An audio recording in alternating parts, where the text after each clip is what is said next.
What's up, NFL fans? I'm Emory Hunt, the czar of the playbook, and don't forget to check out and purchase your copy of our latest football game plan book, Stiff Arming Football Myths. We have these available in both PDF and paperback form.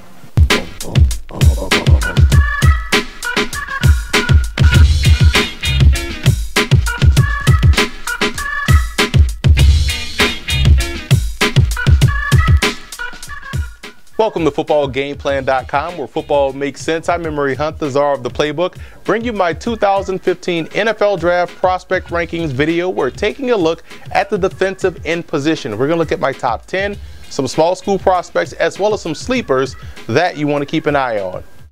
First, let's take a look at what goes into my prospect rankings. Number one, it's a trait-focused base instead of a level of competition base. I don't care where you play, traits translate. Now look at 3 games: your best game, a player's worst game, and also the best matchup and or competition. And finally, these are not indicative of where I believe these players will actually go in April's draft.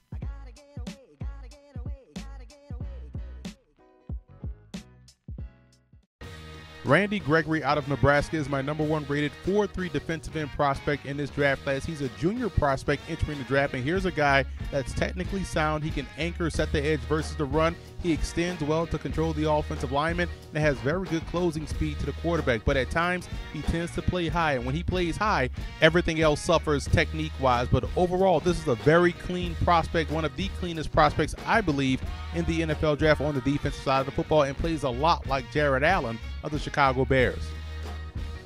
Next up is Alvin Dupree out of Kentucky, who has great ball get off at 6'4", 265 pounds. He does a very good job of squeezing gaps, which means he's playing disciplined football versus the run, and versus a tight end, he can whip that matchup any day of the week. Now, he tends to have late hands and also can get run out of the club, so to speak, by left tackles. He will have to learn to flatten and accelerate to the quarterback. I still think he has some rough edges to his game, but when you look at his raw ability, he compares favorably to Michael Johnson of the Tampa Bay Buccaneers.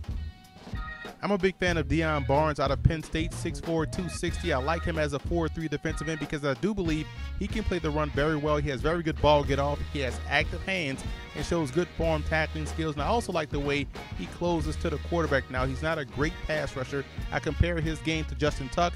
I graded him out as a second-round prospect, but I do believe as a pro, he's going to have to find more than one way to get to the quarterback in order to sustain success.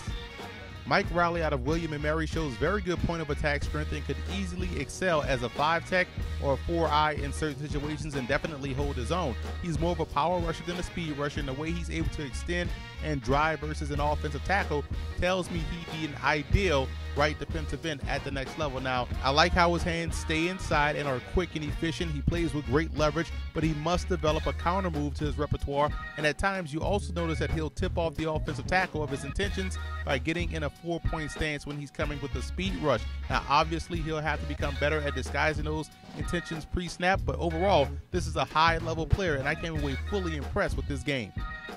Corey Crawford out of Clemson is extremely talented. He's technically and fundamentally sound. He shows the ability to bend. He pursues the quarterback very well, and he's also stout at the point of attack. Now, he's not overly explosive and doesn't defend cut blocks well or moves well through the trash, but overall, with his big body, he can play any position, I believe, up front, and plays a lot like Chris Canty, formerly of the Baltimore Ravens. I think one of the biggest sleepers in this year's draft class, regardless of position or side of the football, is James Rouse of Marshall. He has an explosive first step. He's a power rusher with athleticism, and he's very stout at the point of attack. Now, the reason why I say he's being underrated because he has an extensive injury history. He missed 2 full seasons while at Marshall, was granted that 6-year of eligibility, but I do believe if he checks out medically, if he stays healthy, he has the most upside and the biggest value, I believe, as a defensive lineman in this year's draft class.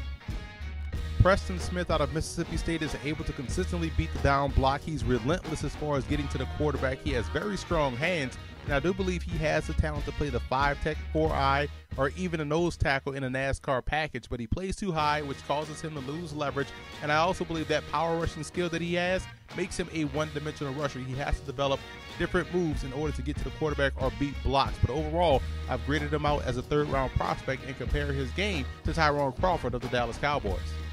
Mario Edwards Jr. out of Florida State was a highly touted high school recruit and had a very productive career for the Seminoles. He's a strong point of attack player. He has very good hands. They stay compact and they're efficient and allow him to do what he has to do on the defensive line. And he also plays with very good leverage, but he's inconsistent overall as a player. And I have a question about his real weight. That tends to fluctuate throughout the course of a season, and he's not overly explosive, but he does play the run very well. He's able to maintain the line of scrimmage and compares favorably to Robert Ayers.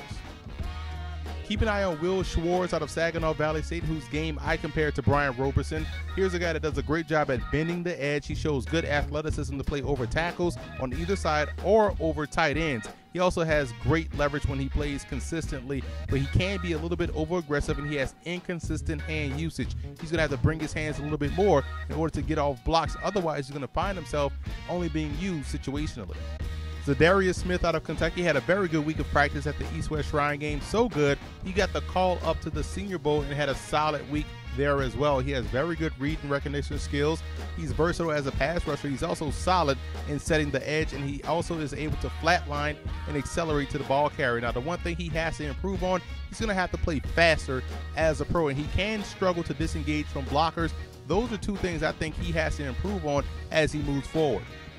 I'm a big fan of Anthony Chickillo out of Miami, who's very quick off the ball, good leverage, and also takes good pursuit angles to the ball carrier. He's another player like Zadarius Smith, who had a very good week of practice down at the East-West Shrine game this year. He struggles to hold a point, and he's a one-dimensional rusher. All he does well is power rush. He's going to have to develop different ways to get to the quarterback if he wants to have sustained success as a pro, and also tends to struggle to get off blocks. But when you look at a guy like Chickillo, I think he can be a very productive run-stuffing defensive end as a pro. Martin Effetti out of Memphis at 6'3", 275, plays with great length. He's able to win off the snap by getting his hands on the offensive lineman first. He's also able to consistently beat the reach block. He has good initial quickness, and I came away impressed with his hand strength. He's able to stonewall and disengage from blocks. Now, what he has to work on is developing a counter move. If his initial pass rushing move was defended, he had nothing else to work with. He plays a 5-tech in that Tigers 3-4, 3-3-5 defense, and that allows him the position flexibility moving forward, but I do think he'll be best suited as a left defensive end in a 4-3 defense as well. Kashaw Lyons out of Division II Tusculum had a very good week at the Medal of Honor Bowl, and when you look at his game, he's scheme diverse. I believe he can play left defensive end, 5-tech, 4-eye, nose in a NASCAR package as well. He finds the football, and he's tough to move off the spot, but he tends to play high at 6'5", 290. He also has marginal change of direction skills. Now, will he bulk up and move to defensive tackle, or will he trim down a little bit and continue to play defensive end? Either way, he reminds me a lot of Cedric Thornton, and I graded him out as a 6th-round prospect.